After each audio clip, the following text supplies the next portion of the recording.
Hey,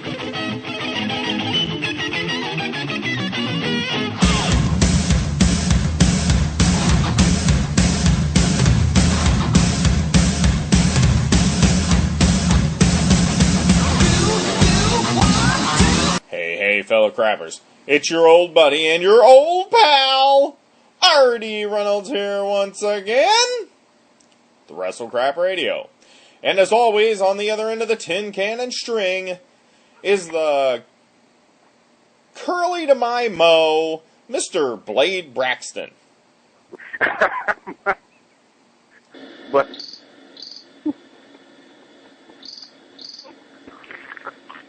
Who was the greatest man at the Legend Show?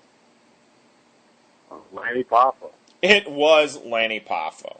Said before, he was the person I wanted to meet the most, right? Correct. Mm-hmm.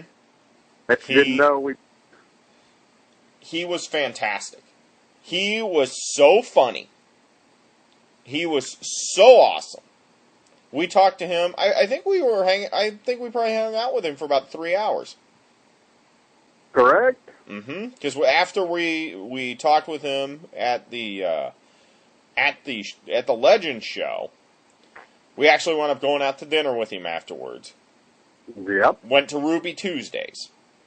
Got to spend go out to eat with the genius of Ruby Tuesdays.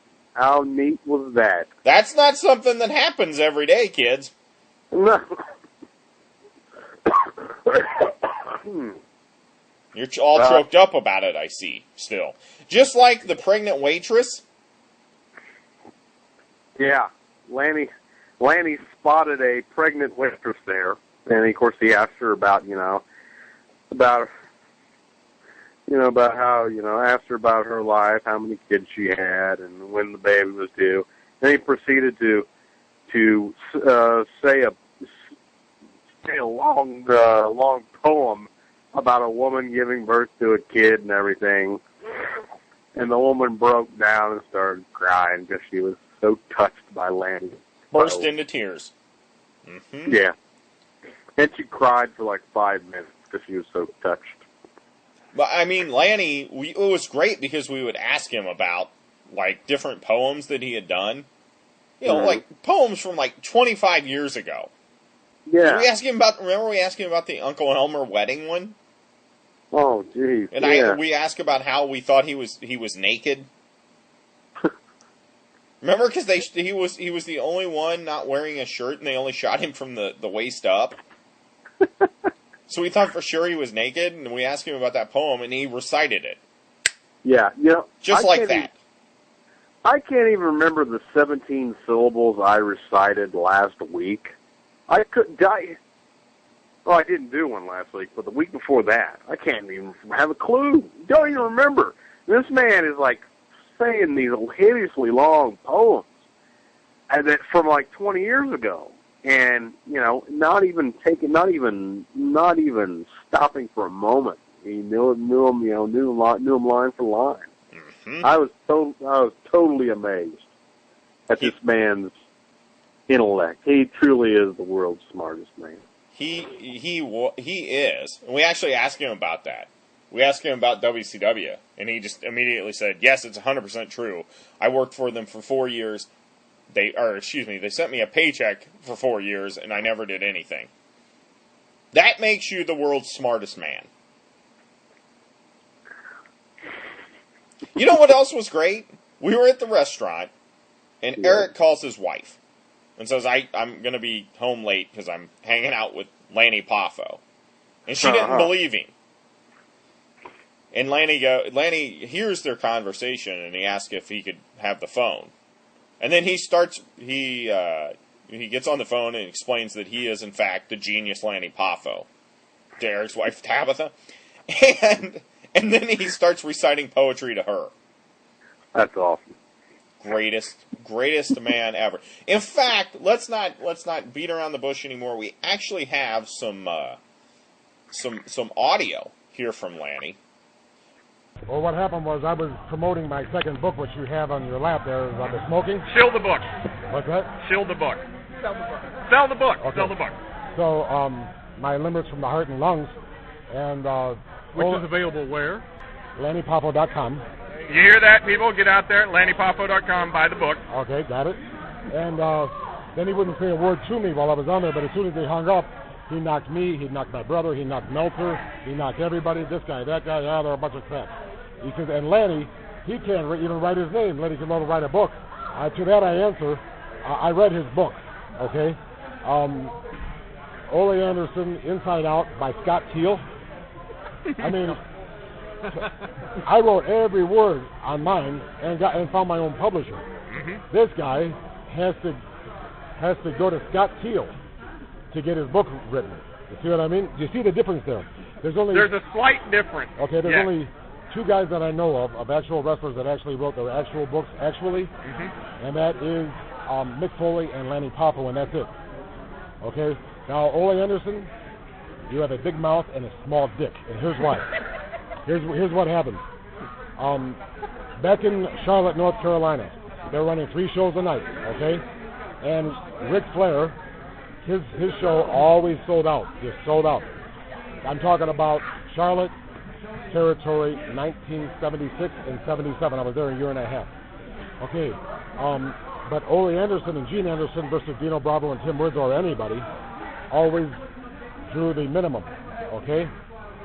But I noticed that Ole would always kiss Ric Flair's ass whenever they met in Greensboro, but whenever he was in these towns by himself, he used to knock Ric Flair, and so I finally couldn't stand it anymore because I like Ric Flair.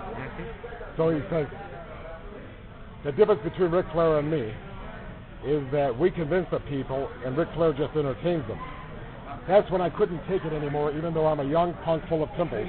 And I said, Ole, tell me how you can entertain an empty chair. And he says, you have no business talking to me like that, because in the business I'm here and you're here. I said, then why can I eat a bowl of soup off your head? So now we're in Spartanburg, South Carolina, and we're having a battle royal of tag teams. And Ole said, we're going to teach you a lesson today. That's when he gets Gene Anderson, and they don't even tell me they're shooting, right? Gene Anderson gets behind me, picks me up, and throws me down, and I tried a working sit-out, but he wasn't letting me go. So it occurred to me, ding, ding, ding, ding, he's serious.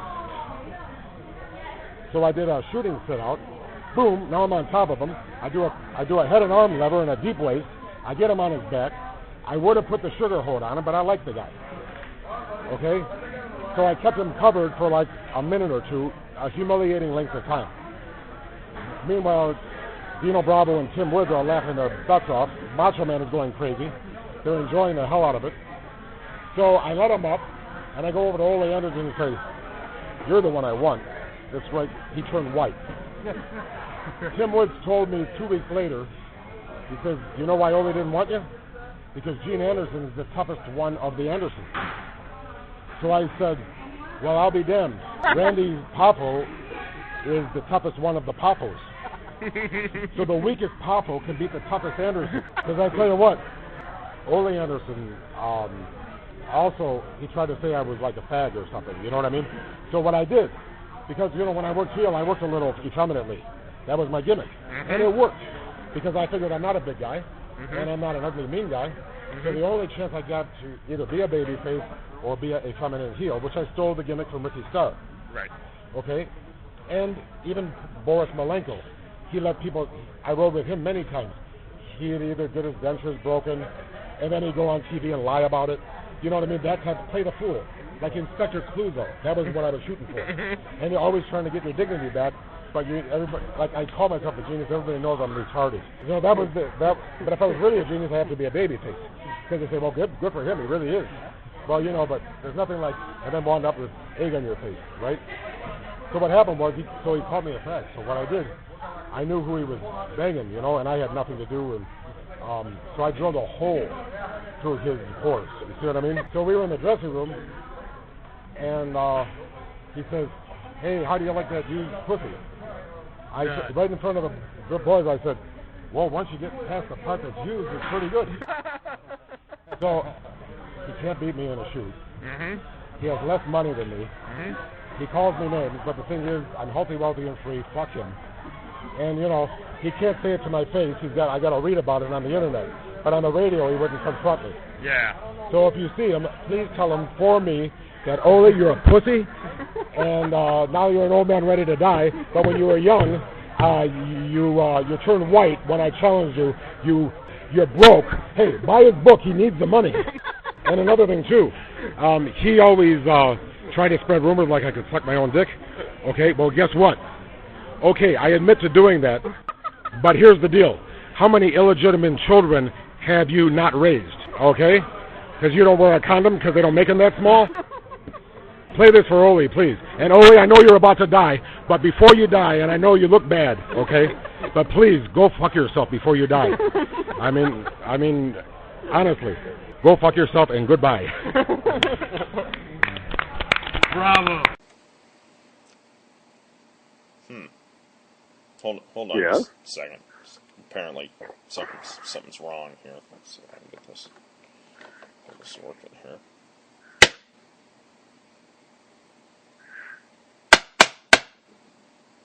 What are you doing? You slapping yourself? Oh, I'm trying to get this thing working. Think, Not working. What, the horse troller? No, the clock troller. No, It's not functioning now.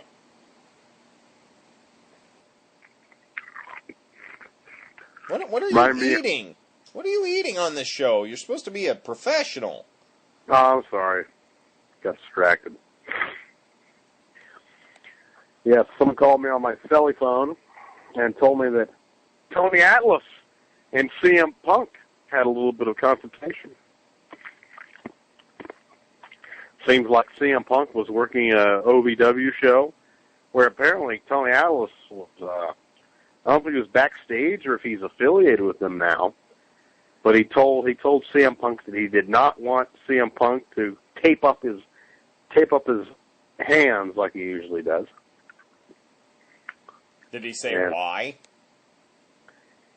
He said he didn't like the look or something, or the way it looked. It looked unprofessional. So CM Punk did it anyway, and then Tony Atlas after the show was over, Tony Atlas was giving a big lecture, and he looked right at CM Punk and told him that, he didn't like, like you don't need, like you're not going to get anywhere in this business if you have an attitude. And CM Punk just like looked at him and he told him out loud, he's like, Do you even watch our show? Do you even know who I am? Orton won the belt. He was the last man standing. Shit. RK. Oh no.